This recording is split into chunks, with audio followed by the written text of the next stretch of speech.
Hello, this is Mama Bear. Thank you for joining me as I read Frog and Toad Together by Arnold Lobel. This book contains 5 short stories. The first one is called A List. One morning Toad sat in bed. I have many things to do, he said. I will write them all down on a list so that I can remember them. Toad wrote on a piece of paper, a list of things to do today. Then he wrote Wake Up. I have done that, said Toad, and he crossed out Wake Up. Then Toad wrote other things on the paper, a list of things to do today. Wake up, eat breakfast, get dressed, go to Frog's house, take walk with Frog, eat lunch, take nap, play games with Frog, eat supper, go to sleep. There, said Toad. Now my day is all written down. He got out of bed and had something to eat. Then Toad crossed out, eat breakfast. Toad took his clothes out of the closet and put them on. Then he crossed out, get dressed. Toad put the list in his pocket. He opened the door and walked out into the morning. Soon Toad was at Frog's front door. He took the list from his pocket and crossed out, go to Frog's house. Toad knocked at the door. Hello, said Frog. Look at my list of things to do, said Toad. Oh, said Frog, that is very nice. Toad said, my list tells me that we will go for a walk. All right, said Frog, I am ready. Frog and Toad went on a long walk. Then Toad took the list from his pocket again. He crossed out, take walk with Frog. Just then there was a strong wind. It blew the list out of Toad's hand. The list blew high up into the air. Help, cried Toad, my list is blowing away. What will I do without my list? Hurry, said Frog, we will run and catch it. No, shouted Toad, I cannot do that. Why not? Asked Frog. Because, wailed Toad, running after my list is not one of the things that I wrote on my list of things to do. Frog ran after the list. He ran over hills and swamps, but the list blew on and on. At last Frog came back to Toad. I am sorry, gasped Frog, but I could not catch your list. Blah, said Toad. I cannot remember any of the things that were on my list of things to do. I will just have to sit here and do nothing, said Toad. Toad sat and did nothing. Frog sat with him. After a long time, Frog said, Toad, it is getting dark. We should be going to sleep now. Go to sleep, shouted Toad. That was the last thing on my list. Toad wrote on the ground with a stick, go to sleep. Then he crossed out, go to sleep. There, said Toad. Now my day is all crossed out. I am glad, said Frog. Then Frog and Toad went right to sleep. The garden. Frog was in his garden. Toad came walking by. What a fine garden you have, Frog, he said. Yes, said Frog. It is very nice, but it was hard work. I wish I had a garden, said Toad. Here are some flower seeds. Plant them in the ground, said Frog, and soon you will have a garden. How soon? Asked Toad. Quite soon, said Frog. Toad ran home. He planted the flower seeds. Now, seeds, said Toad, start growing. Toad walked up and down a few times. The seeds did not start to grow. Toad put his head close to the ground and said loudly, Now, seeds, start growing. Toad looked at the ground again. The seeds did not start to grow. Toad put his head very close to the ground and shouted, Now, seeds, start growing. Frog came running up the path. What is all this noise? He asked.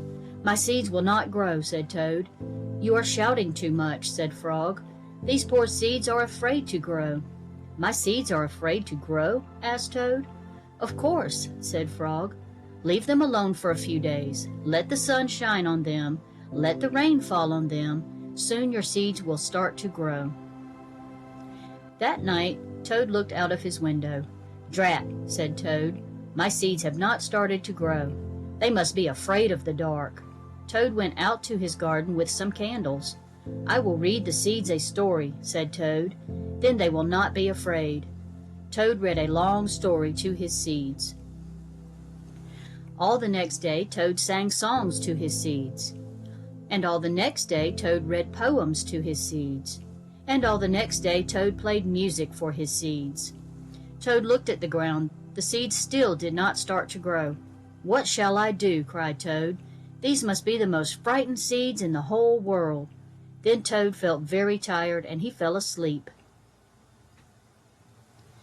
"Toad, Toad, wake up," said Frog. "Look at your garden." Toad looked at his garden. Little green plants were coming up out of the ground. "At last," shouted Toad, "my seeds have stopped being afraid to grow." "And now you will have a nice garden too," said Frog. "Yes," said Toad, "but you were right, Frog. It was very hard work." Cookies. Toad baked some cookies. "These cookies smell very good," said Toad. He ate one. "And they taste even better," he said. Toad ran to Frog's house. "Frog, Frog," cried Toad, "taste these cookies that I have made." Frog ate one of the cookies. "These are the best cookies I have ever eaten," said Frog. Frog and Toad ate many cookies, one after another. "You know, Toad," said Frog, with his mouth full, "I think we should stop eating. We will soon be sick." "You are right," said Toad. "Let us eat one last cookie, and then we will stop." Frog and Toad ate one last cookie. There were many cookies left in the bowl. "Frog," said Toad, "let us eat one very last cookie, and then we will stop." Frog and Toad ate one very last cookie. "We must stop eating," cried Toad as he ate another. "Yes," said Frog, reaching for a cookie. "We need willpower." "What is willpower?" asked Toad. "Willpower is trying hard not to do something that you really want to do," said Frog. "You mean like trying not to eat all these cookies?" asked Toad. "Right," said Frog. Frog put the cookies in a box. "There," he said, "now we will not eat any more cookies." "But we can open the box," said Toad. "That is true," said Frog. Frog tied some string around the box. "There," he said, "now we will not eat any more cookies." "But we can cut the string and open the box," said Toad. "That is true," said Frog. Frog got a ladder. He put the box up on a high shelf. "There," said Frog, "we will not eat any more cookies." "But we can climb the ladder and take the box down from the shelf and cut the string and open the box," said Toad. "That is true," said Frog. Frog climbed the ladder and took the box down from the shelf. He cut the string and opened the box. Frog took the box outside. He shouted in a loud voice, "Hey birds, here are cookies." Birds came from everywhere. They picked up all the cookies in their beaks and flew away. "Now we have no more cookies to eat," said Toad sadly. "Not even one." "Yes," said Frog, "but we have lots and lots of willpower." "You may keep it all, Frog," said Toad. "I am going home now to bake a cake." Dragons and Giants. Frog and Toad were reading a book together. "The people in this book are brave," said Toad. "They fight dragons and giants, and they are never afraid. I wonder if we are brave," said Frog.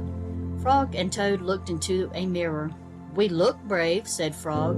"Yes, but are we?" asked Toad. Frog and Toad went outside. "We can try to climb this mountain," said Frog. "That should tell us if we are brave." Frog went leaping over rocks, and Toad came puffing up behind him. They came to a dark cave. A big snake came out of the cave. "Hello, Lunch," said the snake when he saw Frog and Toad. He opened his wide mouth. Frog and Toad jumped away. Toad was shaking. "I'm not afraid," he cried. They climbed higher, and they heard a loud noise. Many large stones were rolling down the mountain. "It's an avalanche," cried Toad. Frog and Toad jumped away. Frog was trembling. "I am not afraid," he shouted. They came to the top of the mountain. The shadow of a hawk fell over them. Frog and Toad jumped under a rock. The hawk flew away. "We are not afraid," screamed Frog and Toad at the same time. Then they ran down the mountain very fast. They ran past the place where they saw the avalanche. They ran past the place where they saw the snake. They ran all the way to Toad's house. "Frog, I am glad to have a brave friend like you," said Toad. He jumped into the bed and pulled the covers over his head. "And I am happy to know a brave person like you, Toad," said Frog. He jumped into the closet and shut the door. Toad stayed in the bed and Frog stayed in the closet. They stayed there for a long time, just feeling very brave together. The Dream. Toad was asleep and he was having a dream. He was on a stage and he was wearing a costume. Toad looked out into the dark. Frog was sitting in the theater. A strange voice from far away said, "Presenting the greatest Toad in all the world." Toad took a deep bow. Frog looked smaller as he shouted, "Hooray for Toad!" "Toad will now play the piano very well," said the strange voice. Toad played the piano, and he did not miss a note. "Frog," cried Toad, "can you play the piano like this?" "No," said Frog. It seemed to Toad that Frog looked even smaller. "Toad will now walk on a high wire, and he will not fall down," said the voice. Toad walked on the high wire. "Frog," cried Toad, "can you do tricks like this?" "No," peeped Frog, who looked very, very small. "Toad will now dance, and he will be wonderful," said the voice.